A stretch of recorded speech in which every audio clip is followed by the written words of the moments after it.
Hello guys. Kata ibu saya yang umur 74 tahun, hello guys. Nah, emangnya kata ibu saya cuma kamu aja yang bisa bilang hello guys.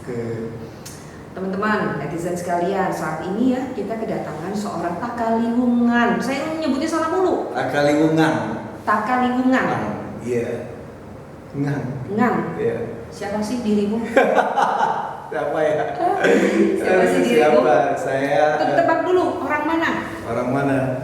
Orang Palembang. Enggak, kalau kita ngelihat secara ini ya kekhasan tipikal mukanya tuh kayaknya orang dari timur ya. Dari timur. Namanya ini dari timur sih Mbak. Nama juga dari Nama timur. dari Indonesia Timur. Timur atau Timor lah. Jadi Ya. aslinya sih bukan dari Palembang kalau dari sisi namanya. Okay. Tapi ibu saya asli Palembang. Saya lahir dan besar di Palembang. Kayak gitu. Tapi namanya ayah saya itu dari Sangihe Talaut. Tuh Nah di kan. petanya nggak ada tuh. Jadi Sangihe Talaut itu Sulawesi, mungkin ada yang kecil-kecil itu. Karena kita Dekat belum punya. Filipina. Oh iya. Jadi iya. dia tuh perbatasan, dia Sangihe itu kabupaten yang terdiri dari kepulauan, di atasnya udah Filipina. Oh oke. Sangihe Talaut di Karena Sulawesi kita belum Utara. punya tribun di Sangihe Talaut sana. Manado udah kayaknya kali. Udah dong, Ya. tribun Manado udah punya. Oh gitu, pantas. Jadi di darahnya ini mengalirlah Sangihe Talaut dan Palembang. Ya? Tapi saya lebih merasa kalau sekarang lagi di Palembang, jadi orang Palembang. Di Palembang. Paca. Paca Paca. Ya, belum paca. Lahir besar di Palembang. Iya. Iya kan? Jadi gini netizen, selama ini kita belum tahu banyak seorang kakak ya. Tapi pada dia tuh ngetop banget. Ngetop tuh dalam arti sudah banyak kiprahnya di masyarakat, terutama dengan bidang yang sekarang digeluti oleh bisnisnya tuh bisnis kekinian. Ya nggak ya? Ya kan? Iya. Model baru bisnis saat ini. Ya, jadi boleh dibilang apa ya? Kalau istilahnya Profesor Renald Kasal itu sekarang ini bisnisnya semuanya pakai platform. Platform apa sih? Disruption. Ya karena zaman terganggu sedemikian rupa sehingga diperlukanlah platform-platform itu gitu kira-kira. Kalau menurut seorang Taka, platform itu apa sih? Platform. Sebenarnya platform itu tempat kolaborasi. Jadi memang eranya sekarang ini era kolaborasi ya. Kita nggak kayak zaman dulu ya kita kerjain semua. Karena teknologi itu memungkinkan untuk kolaborasi. Jadi orang yang kayak misalnya kita bikin sesuatu, saya pernah bikin kerjaan sesuatu, kemudian yang bikin ada dari Filipina, ada dari Indonesia, ada dari Vietnam. Saya pernah jadi konsultan suatu bank umum nasional. Itu yang ngerjain mobile bankingnya, sebagian stay di Filipina, sebagian stay di Vietnam, sebagian stay di Indonesia. Jadi bisa di tempat masing-masing. Jadi platform Kolaborasi tadi. esensinya ada kolaborasi sih sebenarnya kayak gitu. Yang mempertemukan antara supply and demand ya. Supply and demand karena adanya di drive sama teknologi. Sebenarnya zaman dulu orang sudah mau kolaborasi. Ada kata gotong royong dari zaman nenek moyang kita udah tahu. Tapi dia karena tidak ada teknologi agak susah. Betul. Nah, sekarang dengan di drive oleh teknologi platform makanya lebih gampang buat kita untuk menggerakkannya, ya, memobilisasinya ya, dan segala macam ya. ya. Nah sekarang seorang Taka ini sudah berapa tahun sih jadi ahli seperti ini? Jadi sebenarnya saya Lulusan Unsri. Saya Manajemen. Iya, manajemen Unsri. Ya, tapi jangan ditanya tahunnya, masih muda ini, masih 27 tahun. Sama anak saya lah. Iya. Okay. Jadi saya kerja di dua industri, industri farmasi sama industri real estate. Nah setelah kerja sama orang, biasanya orang kalau kerja tuh selalu ada godaan untuk jadi entrepreneur. Oh kayaknya keren nih jadi entrepreneur. Kalau di Jakarta pagi-pagi subuh-subuh kita udah ke kantor, pulangnya malam.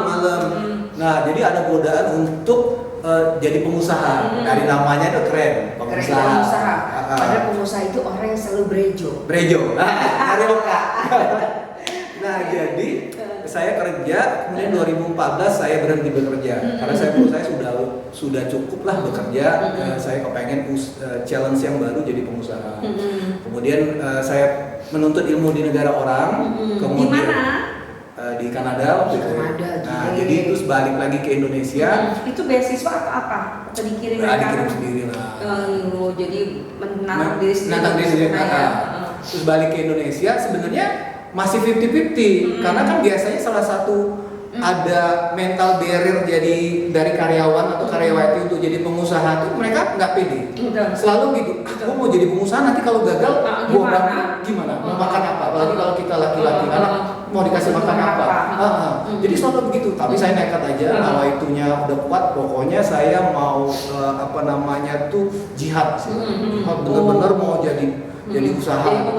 Jadi pengusaha. Kemudian saya bikin pertama kali itu bisnisnya yang simpel-simpel, service. Karena saya nggak service. Karena menurut saya tidak akan masuk ke bisnis manufacture yang kayak bikin pabrik segala macam itu investment gede. Jadi saya service. Saya bikin service itu sebenarnya dari konten kreator. Jadi konten kreator jadi bikin iklan segala macam untuk beberapa BUMN, bank segala macam. Karena menurut saya service itu lebih gampang masuknya, modalnya juga lebih ini. Nah kalau di bidang teknologi atau dunia startup, anak-anak ada istilahnya. Nama istilahnya tuh one man army. One man army istilahnya. One man army itu maksudnya kita kerjain semua sendiri. Mulai dari jadi presiden direkturnya kita, direkturnya kita, manajernya kita, OB-nya kita, semuanya kita sendiri. Karena untuk menghemat aset, biaya ya. Jadi jangan sampai jor-joran sewa kantor ratusan juta, belum tahu hasilnya gimana. Itu ada metodenya. Jadi one man army, kemudian berjalan, akhirnya udah lumayan bagus. Nah kemudian kedua, saya juga punya digital atau tech inkubator. Jadi di dunia inkubator, di dunia digital startup itu biasanya persentase untuk gagalnya itu tinggi. 90% orang yang buka startup itu gagal. Nah, tapi sekarang orang pakai inkubator sehingga mereka masuk ke dalam inkubator. Di inkubator itu 3-4 bulan di mentoring. Jadi ada yang bantu ya, analisa segala macam ya. Yang memang udah expert. Jadi kalau dia startupnya let's say di bidang pariwisata, dipanggilin mentor yang jago. Nah, setelah 3-4 bulan dia di mentoring, kita ketemuin sama investor, namanya investor gathering. Jadi mereka presentasi di depan investornya tersebut. Jadi berapa mungkin 5-7 investor kita panggilin, mereka presentasi. Disuntik lah itu dana. Kalau investornya suka dia disuntik dana. Itu namanya pre-seed. Jadi pre-seed sebelumnya ya. Sebelum masih seed itu berarti kan benih ya. Benih. Nanti paling cuma berapa ratus juta. Kalau mereka benar itu berhasil, nah baru nanti ada seri A, seri B, seri C selanjutnya. Itu bisa gede Bang. Jadi kalau untuk yang unicorn kita tahu ya investasinya bisa triliun-triliunan segala macam. Jadi saya ada inkubator itu. Tapi saya lebih prefer sebenarnya disebut sebagai edukator. Guru. Karena saya suka itu. Iya, guru ya. Ngebayang nggak sih bahwa seorang kakak gitu ya bisnis tadi itu kan dirintis dari udah prosesnya lumayan lama. Ya, proses lumayan lama. Tapi kemudian bisnis ini akan seperti apa terus? Jadi kalau Indonesia itu adalah negara ketiga terbesar di Asia setelah Cina dan India untuk ekonomi digital. Kabarnya Pak Jokowi mau bikin kementerian baru ekonomi digital. Jadi memang ekonomi digital atau digital itu menjadi drive. Jadi driving baru ya, kendaraan baru untuk mendongkrak ekonomi Indonesia.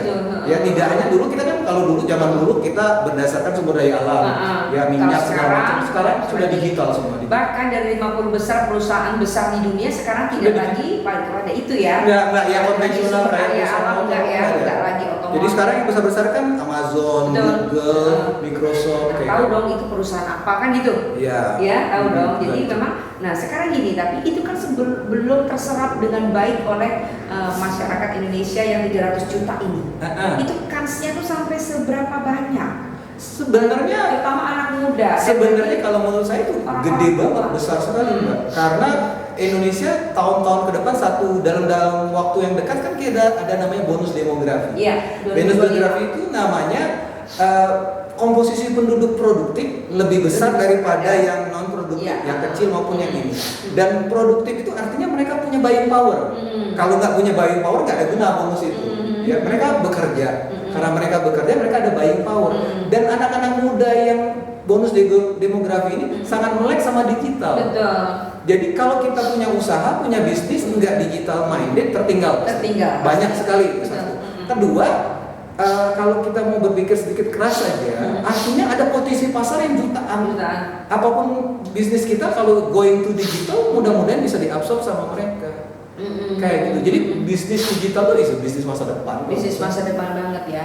Dan itu ada juga tugas seorang Taka untuk terus keliling Indonesia bahkan ya. Ya, muter-muter. Ya. Kemarin saya juga sama teman-teman dari Kementerian Perdagangan jadi fasilitator untuk TOT. Jadi kita kumpulin teman-teman misalnya di Jogja, di Surabaya, di Bali yang kira-kira bisa jadi fasilitator yang bisa ngasih tahu sama UKM di bawahnya. Saya ngasih materi kepada mereka. Tapi kan gini ya, kalau anak baru lulus kuliah ya, Taka seringkali bilang di YouTube-nya seperti dia, lebih baik